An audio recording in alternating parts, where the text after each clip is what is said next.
여러분 안녕하십니까? 뉴스라이브 문을 엽니다. 내년도 서울자치구 예산이 처음으로 1조 시대를 맞을 전당입니다. 강남구가 내년 예산안으로 1조 162억 원을 의회에 제출했고 강서구도 1조 99억 원을 사용하겠다는 계획을 세웠습니다. 이 예산을 늘리는 것도 중요하지만 어떻게 쓰이는지도 중요하겠죠. 내 세금이 어떤 곳에 사용되는지 한 번쯤 꼼꼼하게 살펴볼 필요도 있어 보입니다. 11월 27일 뉴스라이브 지금부터 시작합니다. 오늘의 헤드라인입니다. 서대문구 홍제 역세권 개발에 200억 원이 투입됩니다. 유진상가 리모델링과 주민공간, 자전거길 등이 조성됩니다. 중구가 학교 밖 초등 돌봄 교실을 열었습니다. 신당 경로당 3층에 마련됐고 소득 수준 관계없이 방학 때도 오후 8시까지 운영됩니다.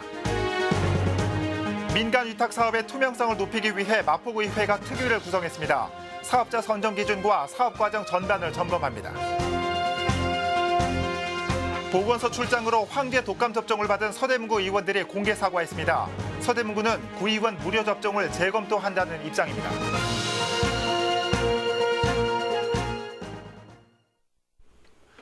유진상가와 인왕시장이 자리한 홍제역 일대가 도시재생사업지로 선정됐습니다.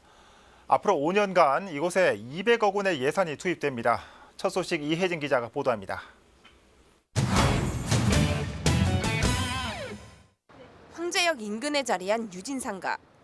1970년대 최고급 주상 복합 아파트로 서대문구의 랜드마크라 불렸지만 현재는 흉물 취급을 받고 있습니다. 때문에 10여 년 전부터 재건축 논의가 이어졌지만 별다른 성과가 없었던 상황. 이런 가운데 해당 건물을 재건축하는 대신 리모델링하는 방안이 현재 논의 중인 것으로 알려졌습니다. 유진상가와 인왕시장으로 이어지는 홍제역 일대가 서울시가 추진 중인 중심지형 도시재생 사업에 선정됐기 때문 앞으로 이곳에 200억 원의 예산이 투입됩니다. 먼저 유진상가 리모델링에 예산 60억 원이 측정됐습니다. 벽면 녹화와 옥상 재생 사업을 통해 노후된 건물을 고치고 이곳에 창업 공간과 문화 공간이 조성될 예정입니다. 유진상가 맞은편에 위치한 견인 차량 보관소는 시민들을 위한 공간으로 꾸며집니다. 이곳에 임대상가를 지어 운영하는 방안이 검토 중입니다. 또 홍제역 인근의 대표적 명소인 홍제천 개선 사업도 진행됩니다. 주민들의 접근성을 높이기 위해 홍제천 연결통로 입체화 공사가 이루어지고 자전거 길도 조성됩니다. 홍제천을 찾은 주민들이 즐길 수 있는 문화와 체험 프로그램도 마련됩니다. 한편 이번 도시재생 사업으로 문석진 서대문구청장의 대표 공약인 홍제역 지하보행 네트워크 조성 사업도 탄력을 받을 것으로 보입니다. 지하보행 네트워크 사업은 홍제역 일대 지하 공간을 개발해 도서관과 같은 문화 공간을 지켰다는 것. 도시재생 사업에 지하보행로 조성과 연계한 공공문화시설 조성 사업도 포함되어 있습니다. 그동안 정체된 지역이란 평을 받아왔던 홍제역 일대. 지상과 지하, 위아래로 진행되는 홍제 역세권 개발이 침체된 홍제역 상권을 살려낼 수 있을지 그 기대감이 커지고 있습니다. 딜라이브 서울 경기 케이블 TV 이혜지입니다. 정릉 삼동은 성북구에서도 노인 인구와 저소득 가구가 많은 곳으로 손꼽히고 있습니다. 최근 지역 병원들과 업무 협약을 체결하면서 주민들을 위한 의료복지 서비스에 나섰습니다. 이승준 기자입니다. 정릉 삼동은 성북구 내에서도 노인 인구가 많기로 유명한 곳입니다. 65세 이상 인구 비율이 20%를 넘어 UN 기준에 따른 초고령화 사회 진입을 눈앞에 둔 상태입니다. 또 저소득 가구도 많아 복지 수요가 늘 끊이지 않고 있습니다. UN 기준 21%에 근접한 초고령 사회 진입을 앞두고 있으며 대박골, 정릉골 등 지역 여건이 열악하고 생활이 어려운 저소득 가구가 많아 지역 주민을 위한 복지 수요가 필요한 실정입니다. 상황이 이렇자 주민들의 건강과 의료복지를 위해 동주민센터와 지역병원들이 나섰습니다. 다양한 의료 혜택을 지원하는 업무 협약을 체결한 것, 건강광자 운영과 의료봉사, 저소득 주민에 한정한 치료비 지원 등 무상 의료 활동에 나설 계획입니다. 통상적으로 업무 협약에 보면 구와 결연 맺는 것이 지금까지 관리였는데 우리 동단위에서 특히 병의원 원장님들께서 함께 해주신 것이 대단히 우리 지역적으로 봐서는 큰 행사이지요. 이날 업무 협약에는 정릉동에 위치한 3곳의 병원과 1곳의 약국이 함께했습니다. 정릉 3동 주민센터는 앞으로 더 많은 지역의 의료기관들과 업무 협약을 체결하겠다고 밝혔습니다. 드라이브 서울 경기 케이블 TV 이승준입니다. 올해 초 빈 교실을 활용한 초등 돌봄 교실을 안착시킨 중구가 여세를 몰아 학교 밖 돌봄센터를 선보였습니다. 서울시와 자치구가 함께 진행하고 있는 우리 동네 키움센터에 중구의 돌봄 운영 방식을 접목한 겁니다. 지혁배 기자입니다. 초등학생과 학부모들이 한자리에 모였습니다. 모든 아이 신당센터의 이용에 앞서 열린 오리엔테이션에 참가한 겁니다. 이미 흥인초와 복례초에서 초등 돌봄 교실을 운영하고 있는 중구. 이번엔 학교 밖 초등 돌봄을 위한 첫 발을 내디뎠습니다. 교사 한 명당 6명에서 7명의 아이들을 보는 시스템이기 때문에 아이들하고 좀 더 긴밀한 관계가 될 것 같고, 또 아이들이 이제 맞벌이 가정이 생각보다 많잖아요. 일반 가정 아이들도 올 수 있지만, 그래서 부모님들이 할 수 없는 일을 저희가 이제 조금 더 가까이 갈 수 있을 것 같아요. 신당 경로당 3층에 마련된 모든 아이 신당센터. 부모의 소득 수준과 관계없이 돌봄이 필요한 모든 초등학생을 대상으로 돌봄 서비스를 운영합니다. 정원은 25명으로 학기 중에는 오후 1시부터 8시까지, 방학 때는 오전 8시부터 오후 8시까지 문을 엽니다. 간식과 식사도 함께 제공됩니다. 센터장을 포함해 전담교사 4명이 배치돼 아이들의 프로그램 이용과 숙제, 학원 차량 이용도 돕습니다. 센터 출입 시 부모에겐 문자가 전달됩니다. 센터와 프로그램 이용료는 전액 무료입니다. 학교가 끝나고 아이들이 안전하게 있을 곳이 있다는 게 가장 큰 메리트고요. 학원을 가거나 학원을 돌아오고 나서 잠깐 그 짬에 이용할 수 있어서 정말 좋거든요.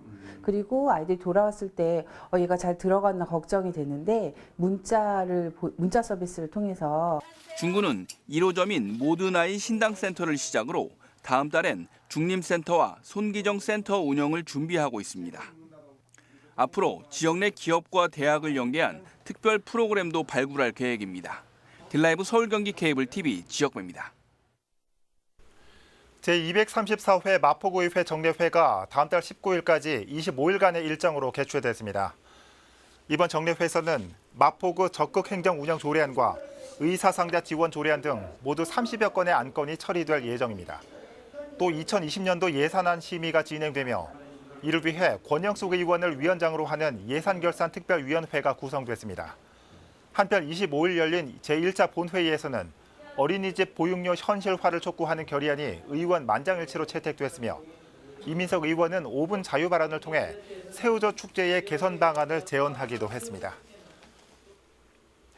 한편 마포구의회가 민간 위탁사업 실태 파악을 위한 특별위원회를 구성했습니다.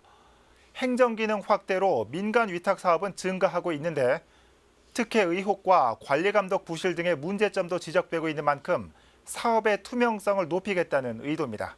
천서영 기자입니다. 마포구의회에서 민간 위탁 사업에 대한 전반적인 조사가 필요하다는 의견이 제시된 건 지난 6월 구의회 행정사무감사에서 불거진 위탁 협약서 논란 때문이었습니다.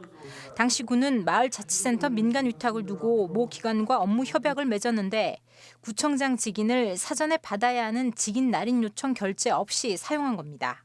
7월 6일로다가 날인할 수 있는 그 공문이 애미돼 결제난 게 7월 6일인데 어디 7월 1일로다가 이렇게 했는지. 마포구 의회가 민간위탁사업 운영 실태 파악 특별위원회를 구성했습니다. 민간위탁이 행정 전 분야로 확대되면서 각종 특혜 의혹과 관리감독 소홀 등 그에 따른 문제점도 지적되고 있기 때문입니다. 이에 구의회는 특별위원회를 구성해 민간위탁 사업 전체를 들여다보겠다는 것, 잘못된 부분을 시정 조치하면서 민간위탁 사업의 투명성을 높이겠다는 의도입니다. 민간위탁사업 운영 과정의 문제점을 파악하고 부패 유발을 사전에 방지하여 민간위탁사업의 투명성, 효율성을 확보하고자. 특별위원회는 먼저 전체 민간 위탁 사업에 있어 사업자 선정 기준이 명확했는지부터 살필 계획입니다. 위탁 사업자의 사업 수행 과정 전반과 관리 감독 등에 따른 문제점은 없었는지도 따져볼 예정입니다. 무엇보다 재위탁과 10년 이상 장기 위탁 업체가 많은 만큼 그 근거를 묻고 분명한 답을 요구한다는 방침입니다. 한편 현재 마포구는 152개의 행정사무 업무를 민간에 위탁해 운영하고 있는 상태. 그중 재위탁되거나 재계약한 업체는 3분의 2가 넘는 105개인 것으로 알려지고 있습니다. 딜라이브 서울 경기 케이블 TV 천선입니다.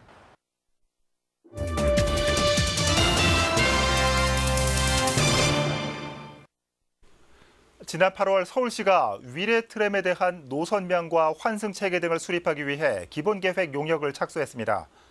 그런데 최근 트램의 환승 위치를 두고 주민들의 요구 목소리가 커지고 있습니다. 어떤 내용인지 태윤형 기자가 취재했습니다.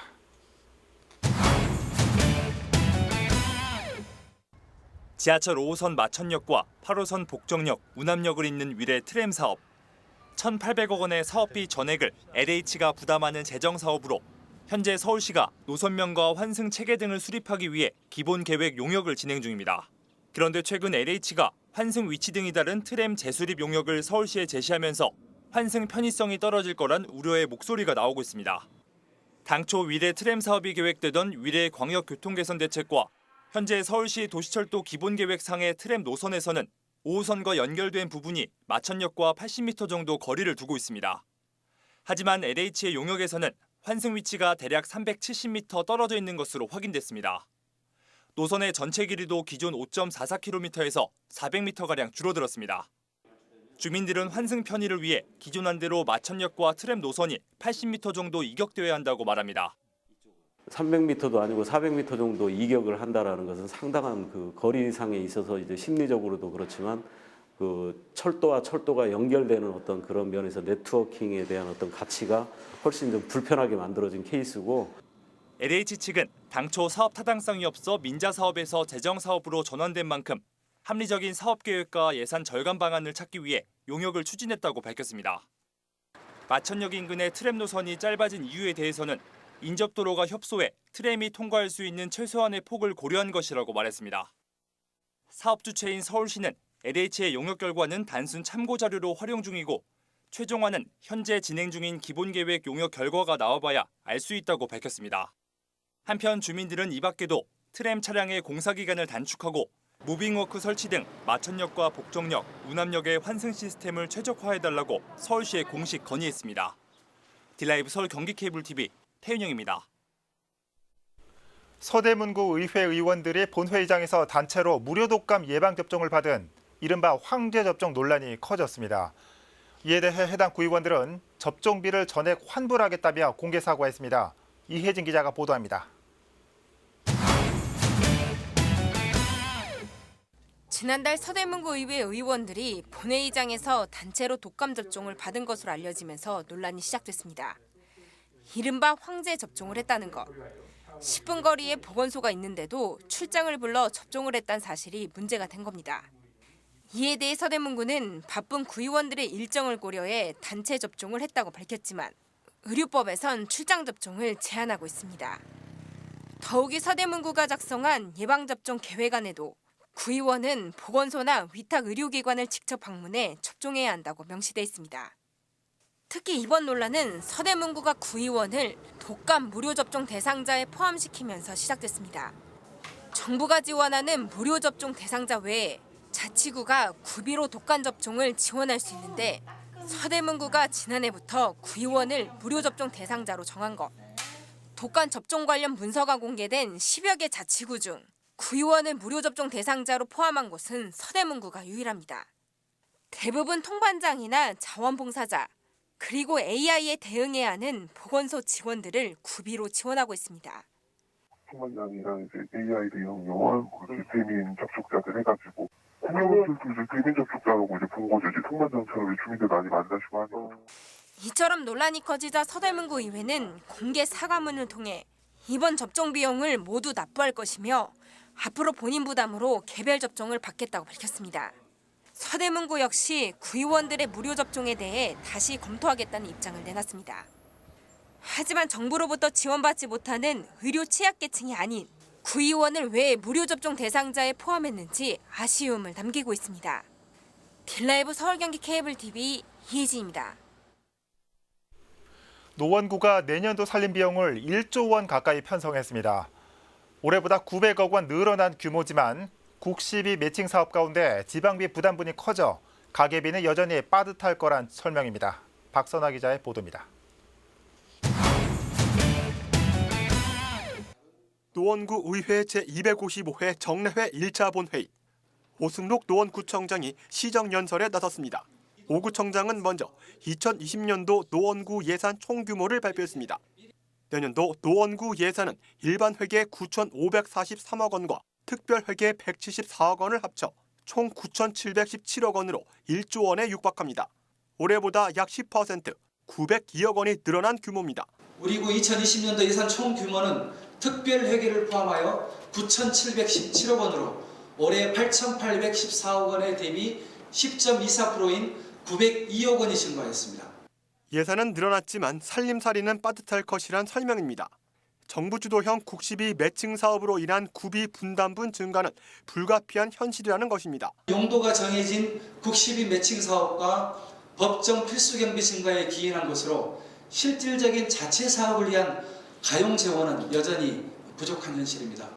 오승록 구청장은 내년도 구정 방향 최우선 순위로 주민 복지를 꼽았습니다. 불암산과 수락산, 경춘선 등 4개 권역의 힐링타운 조성을 본격화시키겠다고 밝혔습니다. 누구나 자연을 누릴 수 있도록 불암산, 수락산, 영축산, 경춘선 등 4개 권역의 힐링타운 조성을 본격화하겠습니다. 현장 방문을 통해 주민 소통을 강화하겠다고 밝힌 오승록 노원구청장은 예산 심의를 앞둔 구의회 측에 꼼꼼한 점검과 협조를 요구했습니다. 딜라이브 서울 경기 케이블 TV 박선아입니다. 앞서 보신 것처럼 2020년도 노원구 예산안이 발표됐습니다. 이제 공문 구의회로 넘어가는데요. 그런데 예산을 심의할 예산결산특별위원회 구성을 놓고 자유한국당 의원 간의 설전이 오갔습니다. 어찌된 일인지 계속해서 박선아 기자의 보도입니다. 본회의를 마치고 회의장을 빠져나가던 노원구 의회 자유한국당 변석주 원내대표와 김태권 의원 사이에 고성이 오갑니다. 임시위원은 왜 들어갔냐고? 바꿔서 들어간 거 아니야? 임시위원은 왜 들어갔냐고 그러면 물어봅시다. 이유는 이렇습니다. 노원구 의회 예산결산특별위원회는 민주당 4명, 자유한국당 의원 3명, 모두 7명으로 구성됐습니다. 그런데 자유한국당 소속 의원이 개인 사정으로 예결위원회에서 빠지면서 한석이 공석이 된 겁니다. 변석주 자유한국당 원내대표는 당내에서 충분한 협의를 통해 빠진 위원을 대체할 예결위원으로 임시호 의원을 추천했다고 밝혔습니다. 본 예산은 들어간 사람이 안 들어가고 다음에 교체로 들어간다고 한 거예요. 사전에 우리는 그렇게 돼 있고 그걸 본인도 이해하고 있어요. 반면 김태권 의원은 들은 바 없다며 변석주 대표와 설전을 벌였습니다. 그러면은 3명 중에 1명이 들어갈 수 있으니까 그 3명이 만나가지고 의논을 하든지 그 7명이 모여가지고 자 이거 우리가 이번에 누가 들어가는지 좋겠습니까? 노원구 의회 교섭단체 및 위원회 조례를 보면 각 상임위원은 회기 중 의장이 추천해 본회의 의결로 선임한다고 돼 있습니다. 하지만 그간 구의회에선 교섭단체인 더불어민주당과 자유한국당이 지역구와 상임위원회 등을 고려해 형평에 맞춰 순번제로 정하는 것이 관례였습니다.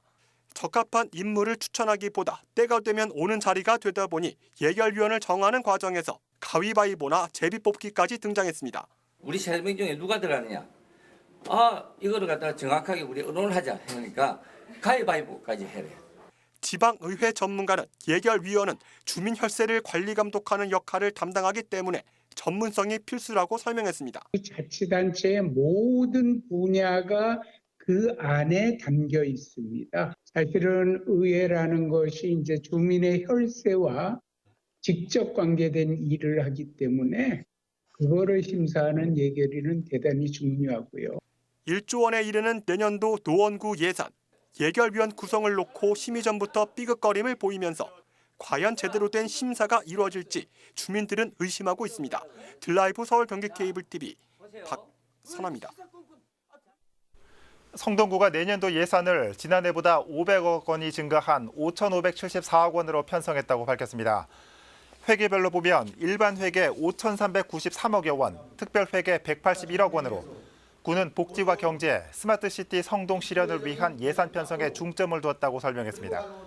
세부적으로 보면 복지 분야에 2,597억 원을, 경제 분야에 118억 7천만 원을 편성했고 교육 분야에 165억 원, 안전한 도시 분야에 765억 원을 편성했습니다.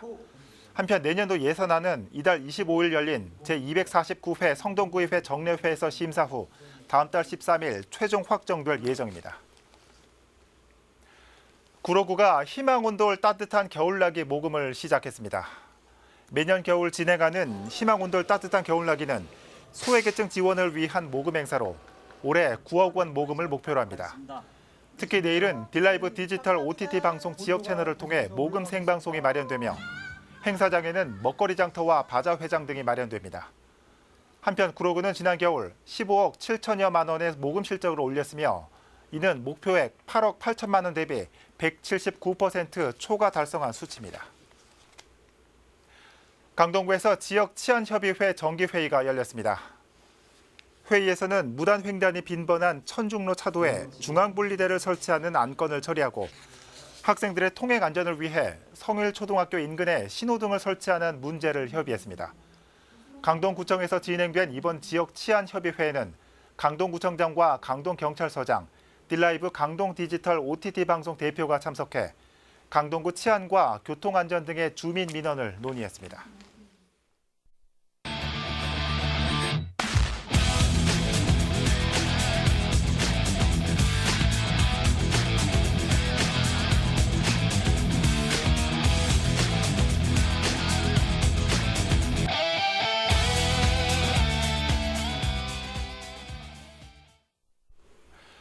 학원 일요휴무제 공론위가 어제 일요일은 의무적으로 학원을 쉬자는 권고안을 서울시 교육청에 제출했습니다. 학생 휴식과 건강을 위해서인데 시민 참여단의 62%가 이에 찬성했다고 하죠. 사교육이 늘 거라는 우려와 위법 논란을 뒤로 하더라도 하지만 한 가지 분명한 건 지금의 대입 교육 체제에서는 쉬어도 쉬는 게 아니라는 건 확실해 보입니다. 뉴스라이브 마칩니다. 시청해 주셔서 고맙습니다.